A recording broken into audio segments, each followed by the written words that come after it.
فأنا ناصح لإخواني بالصدع بالحق تبيض وجوههم. السكوت في مسألة الحزبية يضرها، فاصدع بما تؤمر وأعرض عن المشركين. سلامي على دماج ورجالها والشيخ يحيى ودار العلم يا سعد بانيها. Bismillahirrahmanirrahim. Kita masuk ke muka surat 128. Oh betul ya? Ayo. Qalat Syekhah Ummu Abdillah Al-Ba'daniyah hafizahallahu taala, syar'iyyatut tayammum. Disyariatkannya tayamum dengan sebab musibah hilangnya kalung itu dan mereka tak memiliki air sementara waktu sholat sudah tiba. Ada pensyariatan yang menjadi keringanan untuk kita. Kama ja'a fi sahihain, sebagaimana datang dalam sahihain, an Aisyah zaujin Nabi sallallahu alaihi wasallam radhiyallahu anha, dari Aisyah istri Nabi sallallahu alaihi wasallam, semoga Allah meridhoinya, qalat, dia berkata, kharajna ma'a Rasulillahi sallallahu alaihi wasallam fi ba'di asfari. Kami keluar menyertai Rasulullah sallallahu alaihi wasallam di sebagian perjalanan beliau. Hatta idza kunna bil baida'i au bi dzatil jaish, sehingga apabila kami tiba di Baida, alal khilaf Baida yang mana? Karena di luar Madinah ada Baida, di dekat Makkah juga ada Baida. Intinya dia adalah sebuah tanah yang lapang, tapi dia tempat khusus. Atau Zatil Jaish, khilaf nama tempat itu. Inqata'a iqdun li, putuslah kalung saya. Fa'aqama Rasulullah sallallahu alaihi wasallam ala timasih. Lalu Rasulullah sallallahu alaihi wasallam tinggal di situ untuk mencarinya. Dalam riwayat yang lain Aisyah mengatakan ini adalah kalung dari Asma. Kata Al-Hafidz Ibnu Hajar, ini menunjukkan yaitu biasa apa istilahnya, saudari adik beradik mereka saling meminjam. Terutama di masa itu jelas perhiasan masih sangat susah dicari karena ya harta sangat sedikit di masa itu. Sekarang kita senang tinggal beli dari yang paling mahal atau paling murah. Banyak juga yang datang dari Korea atau apa.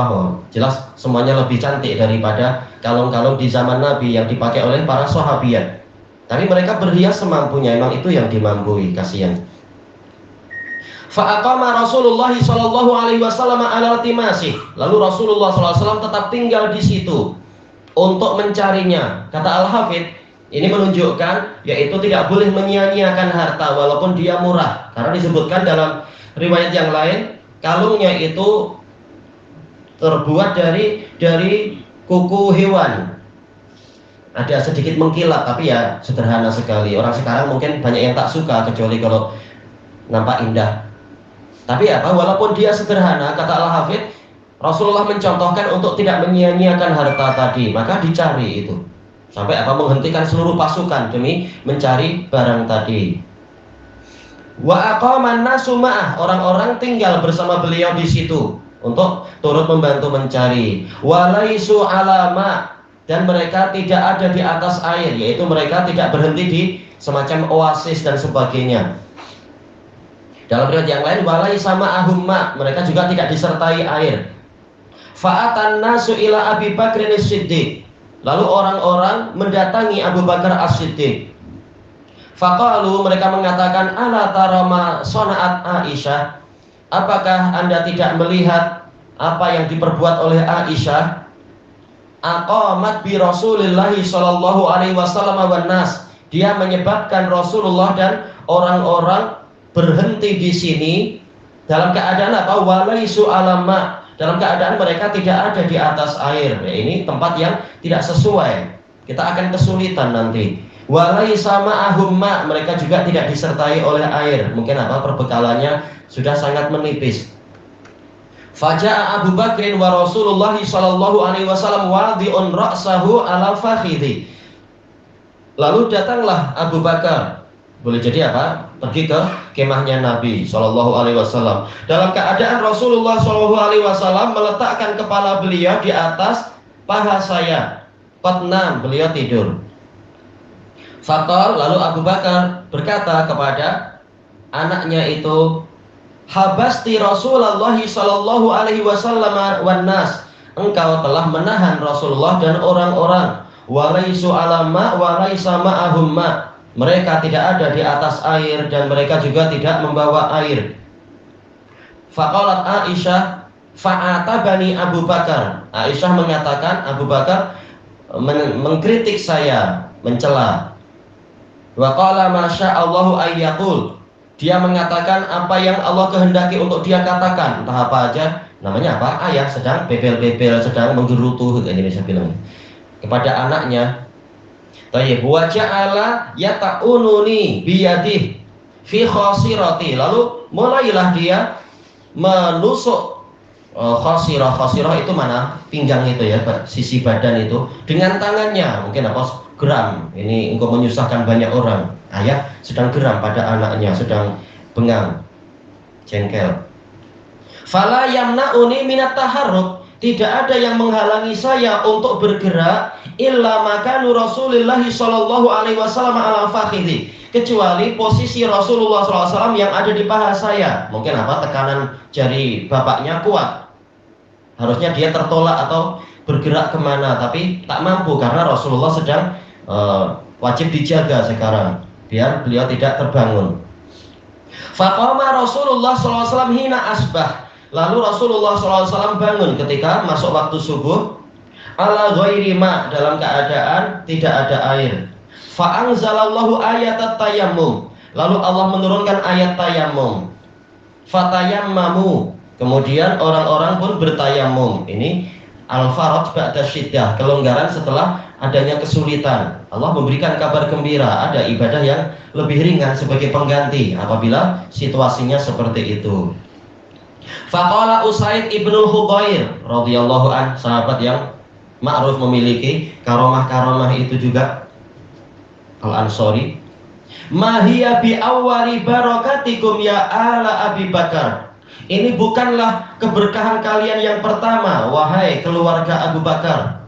Dalam riwayat yang lain wahai Aisyah, tapi dia menyebutkan dengan menghormati, ini adalah keluarga Abu Bakar. Maksudnya adalah kalian memang banyak berkah. Ini bukan kali pertama. Memang kalian itu banyak memiliki keberkahan. Baik. Qalat, lalu Aisyah mengatakan fa ba'athnal ba'iral ladzi kuntu alaih, yaitu setelah selesai semua sholat dan seterusnya, saatnya berangkat karena dicari juga susah sudah. Lalu kami bangkitkan unta yang saya ada di atasnya. Wa asabna iqda tahta. Kami fa asabna, lalu kami dapati kalungnya itu ada di bawah unta tadi. Susah orang mencari ya. Unta bangkitlah. Jelas orang carinya di tempat lain. Tahu-tahu di bawah dia, tak cakap lagi dia tuh. Ya memang tak cakap. Baik. Qala hafidhahullah ta'ala al-faidatu saminata asyrah. Faedah yang ke-18. An-nasyiddata allati qad tahsulu lil 'abd, bahwasanya kesulitan yang terkadang menimpa seorang hamba ju'ilat sababan fit takhfifi minallah, dijadikan sebagai sebab adanya keringanan dari Allah Ta'ala, keringanan dalam ibadah. Kalau tadi apa? Satu, musibah mendatangkan suatu jenis ibadah, ibadah tayammum. Nah sekarang sudut pandangnya dirubah sedikit, yaitu ibadahnya diperingan. Walaupun yang tadi pun masuk dalam ini juga, dari sisi apa? Toharohnya diperingan. Tapi beliau jadikan khusus karena ini jenisnya lain antara wudhu dengan tayammum. Kata beliau, al-faidatu saminata asyraf, faedah yang ke-18, an-nasyiddata allati qad tahsulu lil 'abd, bahwasanya kesulitan yang terkadang menimpa hamba itu ju'ilat sababan fit takhfifi minallahi subhanahu wa ta'ala, dijadikan sebagai sebab adanya keringanan dari Allah Ta'ala, keringanan atau peringanan fi ba'dil ibadah, di sebagian peribadatan. Wa min dzalik, di antara contohnya qasrus sholati lil musafir, dipendekkannya, diringkasnya sholat untuk orang yang safar. An Aisyah ummul mukminin radhiyallahu anha qalat, hadis Aisyah lagi, faradallahu sholata hina faradaha, Allah tatkala mewajibkan sholat dia mewajibkan sholat itu raka'atain, 2 rakaat. Fil hadori was safar, dalam yaitu ketika hadir di kampung dan ketika bepergian jauh. Fa'uqirat sholatus safar, yaitu setelah Nabi hijrah ke Madinah, maka sholat safar ditetapkan seperti itu karena memang ada kesulitan, maka tetap 2 rakaat. Wazida fi sholatil hadar, namun ditambahi pada sholat di kampungnya, yaitu menjadi 4 rakaat. Baik. Kenapa? Nikmat itu mewajibkan adanya tambahan syukur. Di antara bentuk syukur adalah memperbanyak ibadah. Dulu ketika para sahabat masih di Makkah, jelas situasinya selalu serba susah. Sholat saja dihalang-halangi, diganggu. Nabi dan sahabat sering sholatnya adalah di antara 2 gunung yang sempit dan seterusnya, di celah-celah yang sempit, lari, menghindar dari, bersembunyi dari orang-orang yang mengganggu. Nah, sekarang sudah diberi nikmat, mereka sudah memiliki negara yang tersendiri, yang aman, yang bebas. Nah, maka diwajibkan untuk bersyukur. Di antara bentuk syukurnya sholatnya dilipatkan di beberapa tempat, yang 2 menjadi 4, yaitu di 3 tempat menjadi 4 rakaat. Sementara safar situasinya masih situasi susah, maka diberi keringanan, tetap 2 rakaat. Baik. Ini diriwayatkan oleh Bukhari dan Muslim.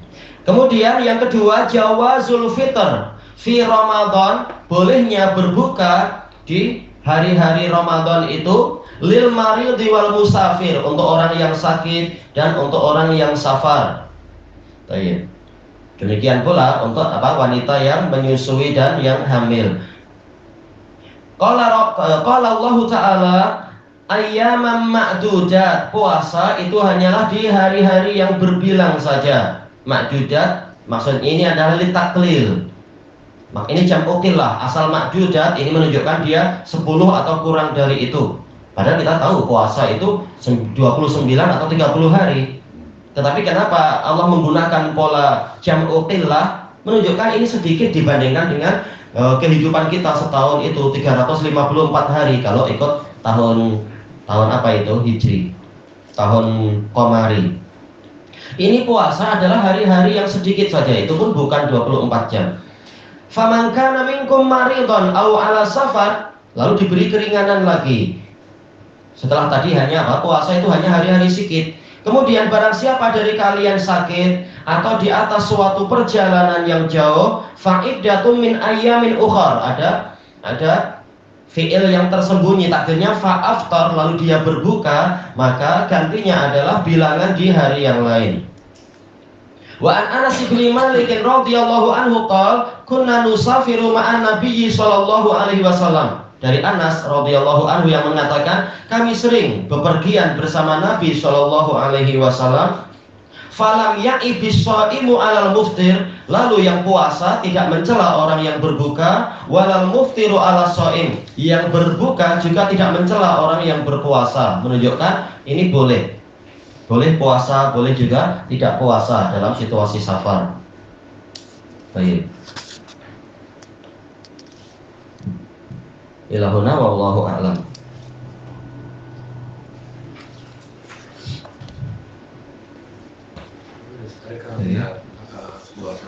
Bila safar dia selalu ataupun sentiasa jamak takhir.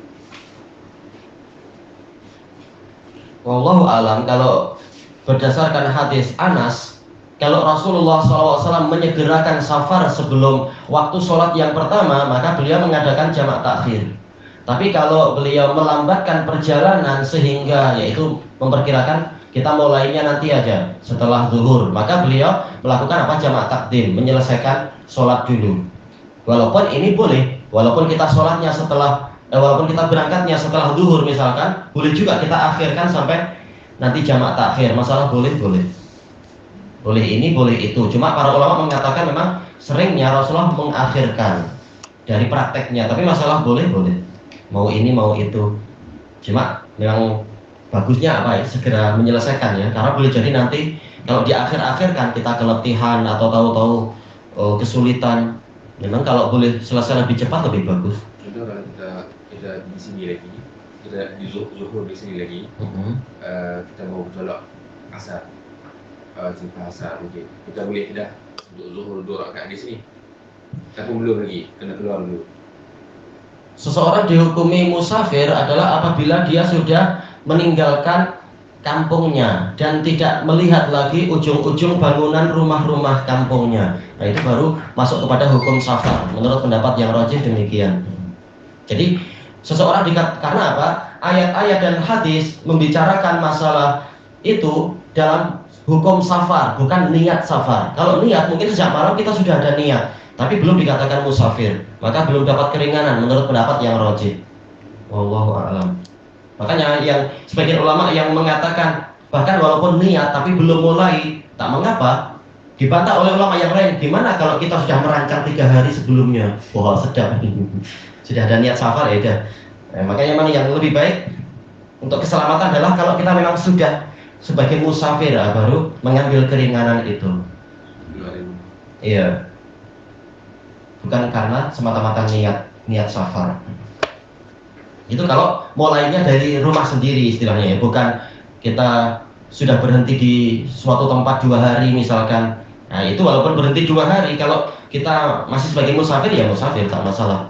Walaupun bertempat tinggal di situ 2 hari, selama tidak meniatkan iqamah di situ, cuma sekedar berhenti 2 hari di situ, bukan iqamah, bukan menetap.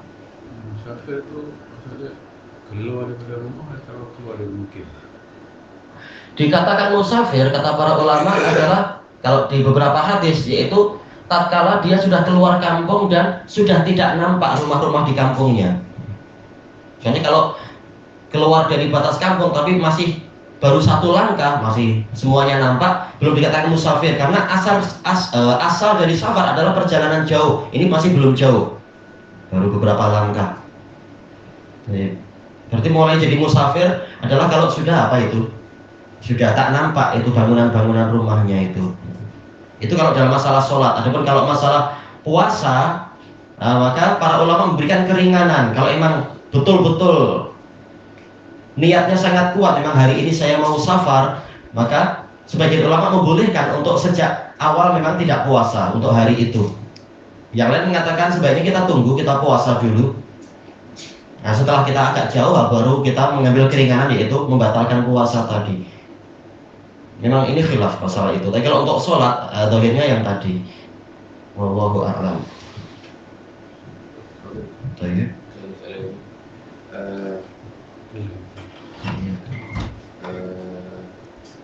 Adakah tak daripada ulama kita yang membincangkan masalah ini seperti Fathul Alam?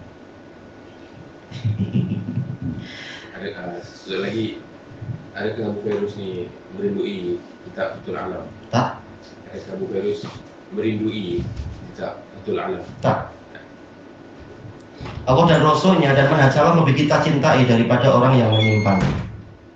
Agama bukan dibangun di atas perasaan. Tapi masalah merindui ilmu, sejak dulu kita rindu ilmu. Ada buku itu ataupun tak ada buku itu. Alhamdulillah ilmu banyak dan sumber-sumber banyak. Ulama pun sejak dulu banyak walaupun buku itu ada. Dan sampai sekarang tak terbukti ada terbentuk ulama setelah buku itu ada. Iya kan? Siapa yang menjadi ulama dengan sebab belajar buku itu, diakui sebagai ulama? Bahkan Ibnu Hizam, siapa yang mengakui dia sebagai ulama sebelum Syekh Yahya? Tak ada. Justru Syekh Yahya yang mempopulerkannya. Lalu dia tak tahu syukur seperti itu.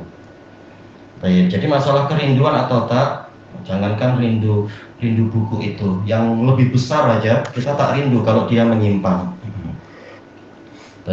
Para ulama menulis, Syekh Abdul Hamid menulis, Syekh siapa juga, Abu Bilal juga menulis syarah-syarah itu. Cuma rezeki lain-lain.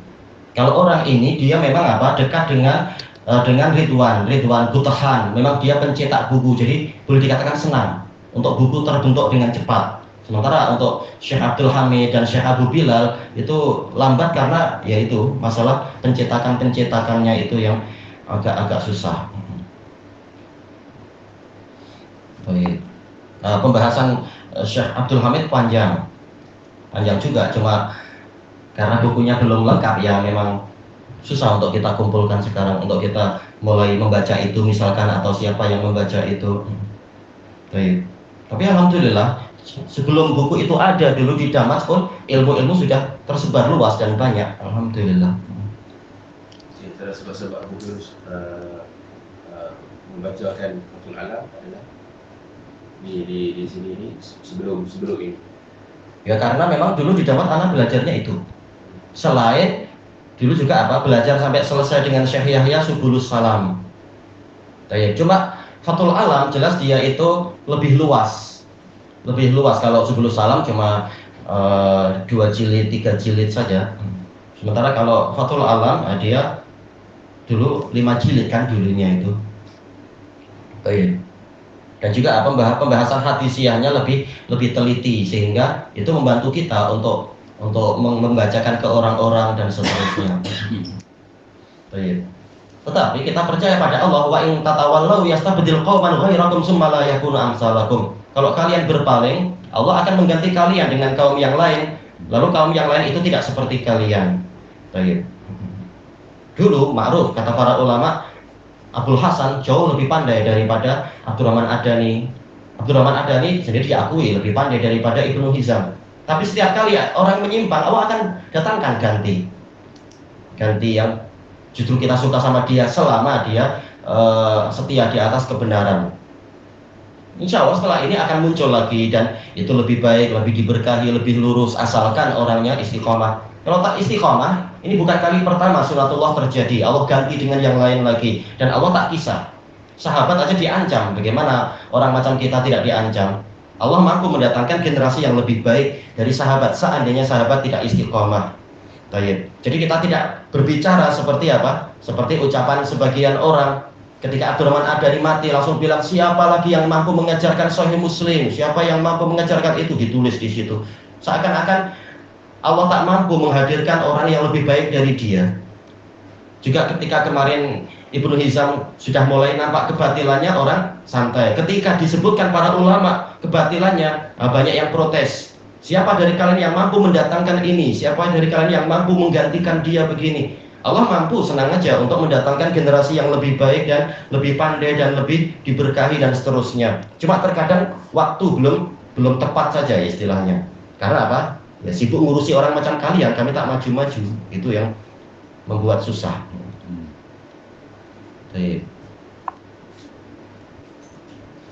Berarti apa? Keberkahan yang sikit jangan menyebabkan kita kemudian merasa, oh saya adalah orang hebat. Allah senang aja mencabut berkah itu. Dulu dia berkah dengan sebab apa? Ikut sunnah. Tatkala sudah menyimpang dari sunnah, boleh jadi berkah itu nanti dicabut.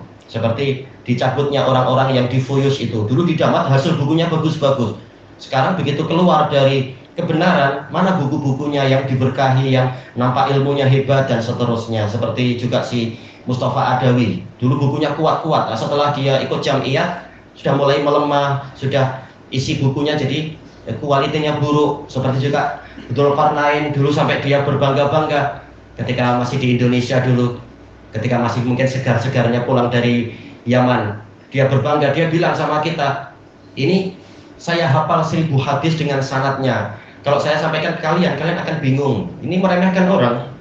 Dia tak tahu, boleh jadi di antara murid-murid itu ada yang suka hadis, suka sanad, dan siap untuk menghafal. Tak boleh meremehkan orang lain dan seterusnya. Tahu-tahu sekarang kata ikhwah, setelah dia selalu dapat dana dari Ihya'ut Turas, bukunya buruk-buruk, bukunya kualitinya rendah. Darasnya kalau ceramah bukan lagi tentang sesuatu yang ilmiah seperti salafi, tapi manajemen dakwah, manajemen pengaturan markis, nggak quality. Ini seperti orang awam aja ujung-ujungnya dan sebagainya. Nah, kalau orangnya tidak taubat, berkah memang boleh dicabut, itu tidak bersyukur. Kalau kita setia di atas kebenaran, insya Allah akan berkah terus, buku-buku dan dakwahnya dan sebagainya. Kesilapan para ulama ini jadi bagaimana kita menanggapi perkara ini? Ini pembahasannya lain. Kita tak takut, cuma ini tadi